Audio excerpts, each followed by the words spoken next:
Good day everyone. So ngayon naman, we will try to answer paano kung yung ganitong klase ng problem when it comes to geometric sequence. So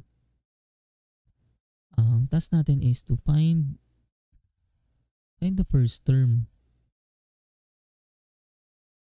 of a geometric sequence. Okay. So okay, so yung unang problem, given yung fourth term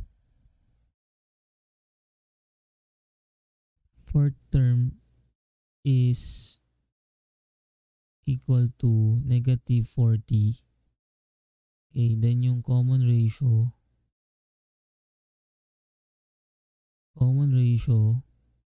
ay equal sa negative 2. Okay. Then yung pangalawa, fourth term ay equal sa negative 11.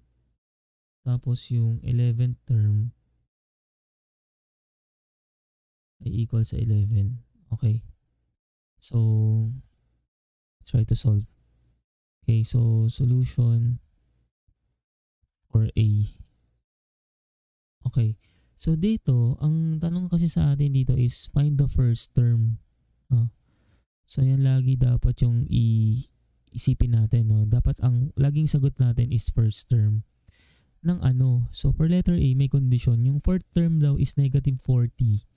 Tapos yung common ratio is negative 2. So we can apply now yung formula for the nth term. So ng geometric sequence, that is a sub n is equal to a sub 1 r raised to n minus 1.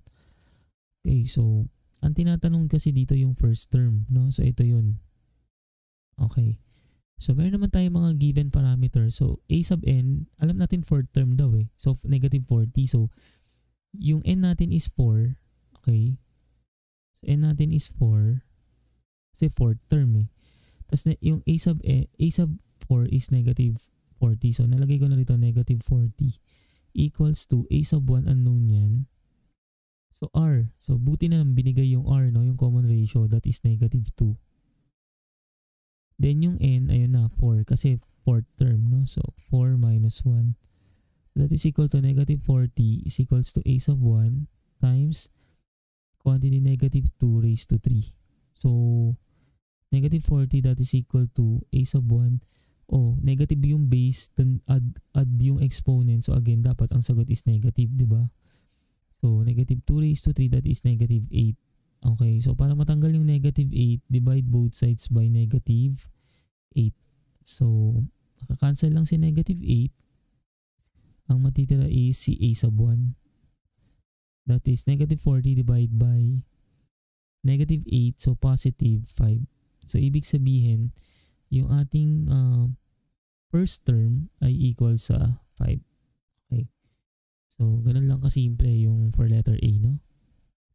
Okay, so next is for solution for B. Okay. Ayan, dito compared dun sa question A, no? Ang difference lang naman ito, walang binigay na common ratio sa question B or condition B. Ang binigay is 11th term. Okay. So, kung gagamitin natin yung formula na a sub n is equals to a sub 1 r raised to n minus 1, kung papansin mo, dalawa na agad yung unknown, no? And that is yung a sub 1 na hinahanap natin, tsaka yung r, wala din. Instead, ang binigay is yung 11th term. Okay. So, paano yung gagawin natin? Okay, so ang gagawin natin ganito. Medyo kakaiba itong approach na ito, no? Or solution for this. So, gagamitin muna natin yung mga given parameters. Okay, so let's start, no? So, fourth term daw, susulat ko lang muna dito, a sub 4 daw is negative 11. Okay, yan. And then, yung negative 11, tapos yung isa, 11th term, that is 11. Okay. And is negative, that is 11. Okay. So, ayan. Paano gagawin? Okay, gamitin natin yung a sub 4 is equals to negative 11. So, if we're going to use the formula, alam natin that a sub 4, that is negative 11, that is equal to a sub 1 r. Wala kasing r eh. Tsaka a sub 1.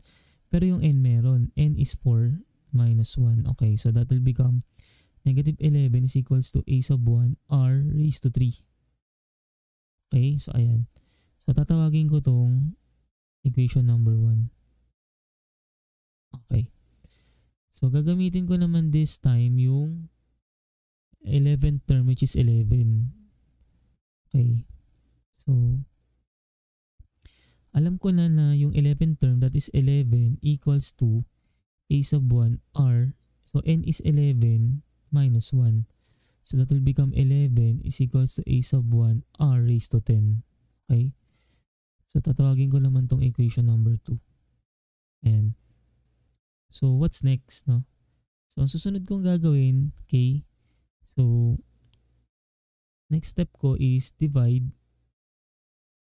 equation 2, okay, by equation 1. So, mangyayari, ito yung equation 2, that is 11 equals to a sub 1 r raised to 10. I-divide ko siya ng equation 1 which is negative 11 is equals to a sub 1 r raised to 3. Okay? So, ayan.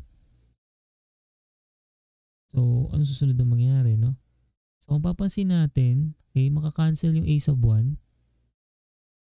Okay? Cancel yung a sub 1. Tapos, yung 11 divided by negative 11, ang sagot lang dito is negative 1, di ba? So, magiging negative 1 lang yan.